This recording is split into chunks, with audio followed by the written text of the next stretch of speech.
And we are back again. It's your friendly neighborhood film watchers. This is Frankly Football. I'm your humble host, Brandon. It's a solo show tonight because I felt it in my spirit that I had to kind of bring my stream of consciousness thoughts from today, to the World Wide Web and all of that good noise, right? Put it on wax. So I was sitting here working today, and I work right in this seat. I work from home. And after the draft, we really have to ask ourselves, do the Cowboys have a wide receiver problem? And, of course, it would be smart to assume that CD Lamb isn't included in that problem. But we have to think about the state of the room as a whole. And in a lot of ways, you can kind of throw tight end in that as well, right? If you look back at the Cowboys' current depth chart, right, hasn't really changed, but so much.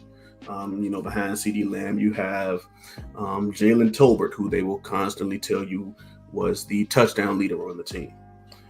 Jonathan Mingo, the talent that came from Carolina, but hasn't really gotten a chance to prove himself yet, right? Kevontae Turpin, the return guy, doesn't really do receiver things like that. Maybe never will. Who knows? And then Jalen Brooks, Ryan Flournoy, and Jalen Cropper. The Pips. If CD Lamb is Gladys Knight, everybody else is the Pips. I might be a little bit too old for that reference. That's crazy. And since then, in free agency, they decided to add in Paris Campbell, who's kind of been all over the place, whether it was Philly. I think he was in Indianapolis at one point in time. Went to the Giants for a little bit, and now he's here in Dallas.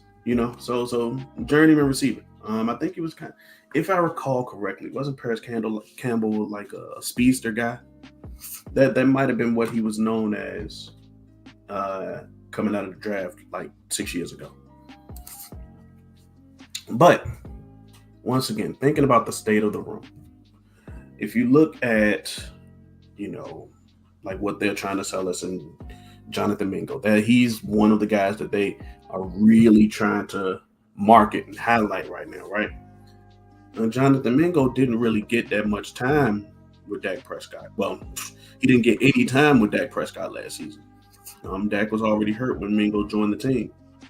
So I think that's the reason why they're trying to get people on hopium, in order to be comfortable with the room, because otherwise it's a very hard sell, right? Excuse me. So that's the only thing that they're really banking on, because you'd be kind of hard pressed to sell another year of Jalen Tolbert. Yes, he had the 7 touchdowns, but would you expect a guy to elevate that much where he is historically like a 400, 500-yard receiver? Matter of fact, he only had like 300 yards in 2023. So at his best, he was a 600-yard receiver. Are you expecting him to elevate to be a 1,000-yard guy in year 4? That's a huge jump, and it doesn't seem likely. You know what I'm saying? If it looks like a duck, quacks like a duck, it's a duck, right? Same thing with Jonathan Mingo. He never really caught on in Carolina, but are you expecting him in his first off season with Dak and things like that to be a guy who was barely wide receiver 5 in Carolina to come here and instantly be a 1,000-yard receiver? Same with Kevontae Turpin, Brooks, Flournoy, Cropper, all of those guys. Are you expecting them to really take that leap and be a 1,000-yard receiver? I wouldn't say so.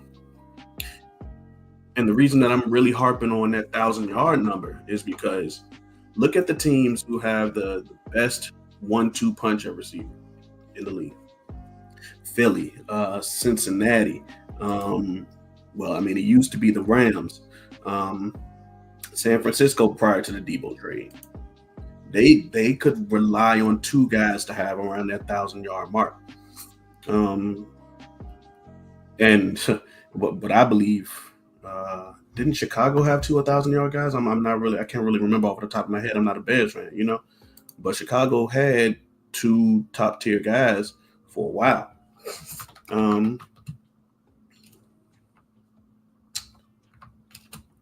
the Cowboys are searching for that. They are still searching for that, and it's going to be rough. It is definitely going to be rough. How do you manage to how do you manage to go from a bunch of Jags to expecting one of those Jags to be, a top flight guy? Is that really feasible? So that's where I think that problem comes into play. Um, because the Cowboys front office, Jerry Jones, Stephen Jones, even Brian Schottenheimer, they're coming all out and saying, "Oh, we're not done yet. We're not done yet." Um, it's like somebody telling you they got a gift for you. Oh, just wait, it's gonna come eventually.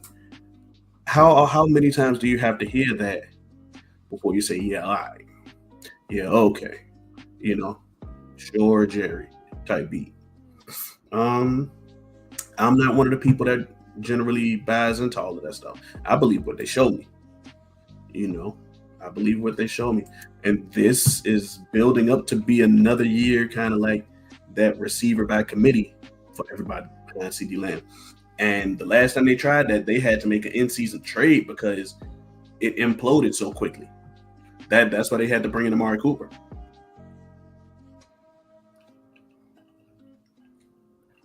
And interestingly enough, great segue. He seems to be the guy that is garnering the most interest to be brought in. But is Amari Cooper, the last time he was here, what was that, 2022, I think it was? Is that Amari Cooper the same Amari Cooper that we would get? Is Amari Cooper that is now, 3 years older, doesn't have as much speed, still can get a little nicked up? Is that a guy that you really think will be a serviceable wide receiver too? And as evidence of that, look at the team that Cooper went to last year. Team that needed a receiver. The Bills needed a receiver when Amari Cooper was brought in. He never really managed to catch on. I don't believe that it was due to the scheme. I don't believe that. Maybe he's just not the guy that he used to be. That's kind of what it is. That's kind of what it is. Same thing with another guy whose name keeps popping up, Keenan Allen. Keenan Allen is definitely not the same guy. Keenan Allen always had kind of got a little nicked up here and there, but you add nicked on top of being slow. I mean, I got to say slower on top of being slow. Yeah, man, that doesn't instill much confidence. If we have to rely on Keenan Allen, who when he was with the Bears last year, didn't he have like 700 yards? And a lot of times he was getting the second most targets behind DJ Moore. So yeah, he was their wide receiver too, and he got about 700 yards. That is a half a step up from Jalen Tolbert. We will be bringing in another Jalen Tolbert caliber receiver if we brought in Keenan Allen. And that's not to say that his name doesn't really garner that reputation. No, Keenan Allen has a reputation as a very savvy vet. But in his last location with his quarterback all year, he got 700 yards. 744. That's the exact amount. Yeah, 744 yards with his quarterback all year. Jalen Tolbert might get more than that if Dak lasts the whole year. That's crazy to think of.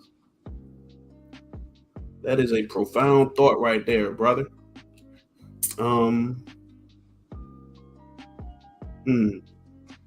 So when you think of guys who would have to be, who you would want to be targets, let me pull this up. Let me see who the current free agent wide receivers are.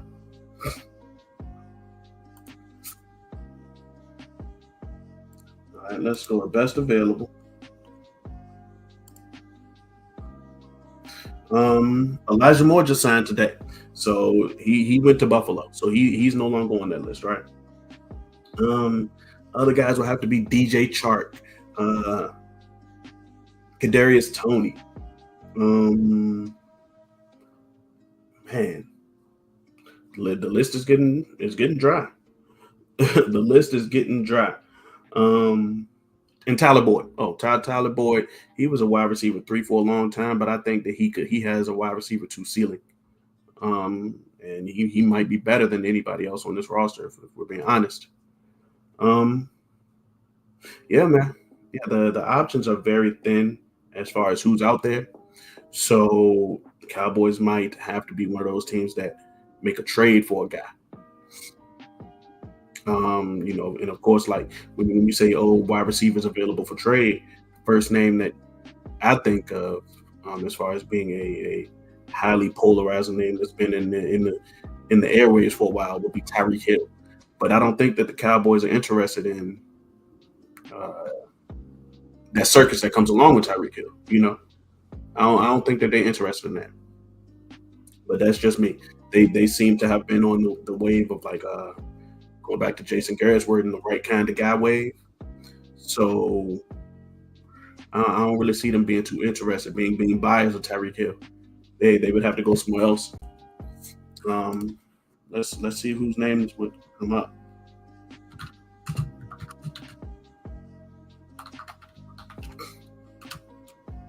See, that is the glory of having the internet at the palm of your hands.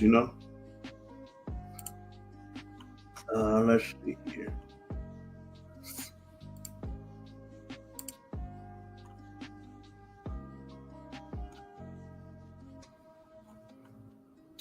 I'm not really sure that they would be in the market for George Pickens.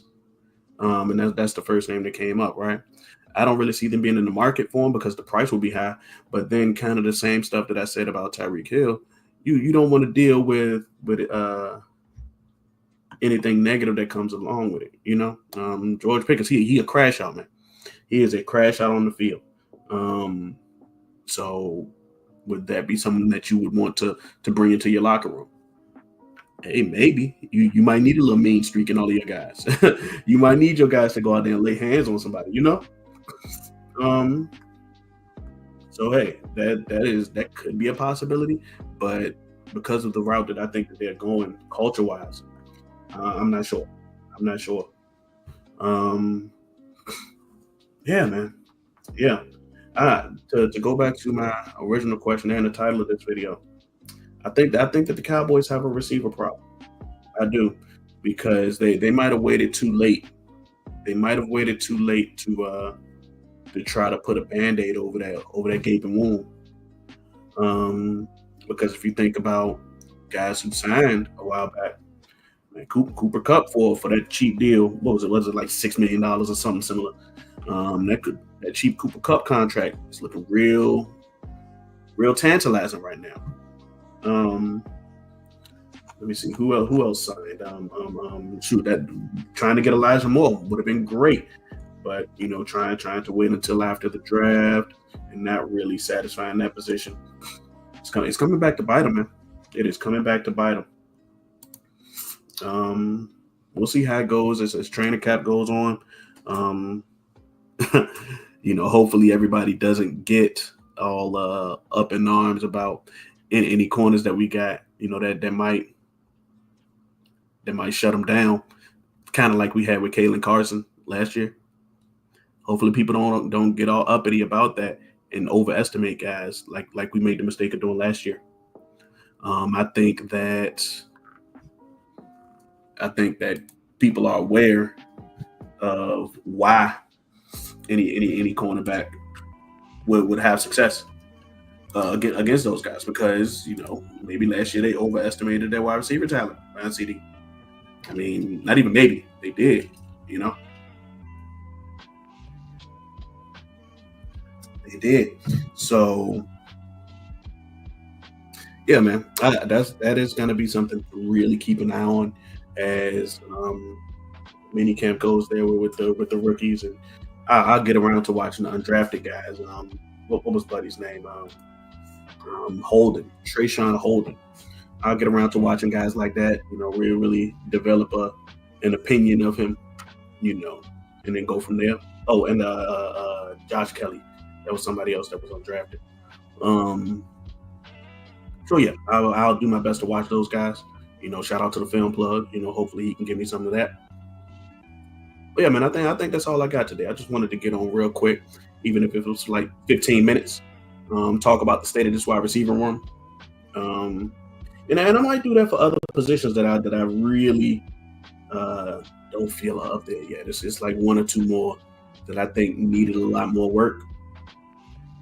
So maybe I'll do that about other position groups as well, because we definitely about to get into that draft period of the NFL offseason. Hey, the lights got to stay on. So if you sat here for the 16 minutes, you know, hit that like button. It's no, the like button's over here. Hit that like button over there.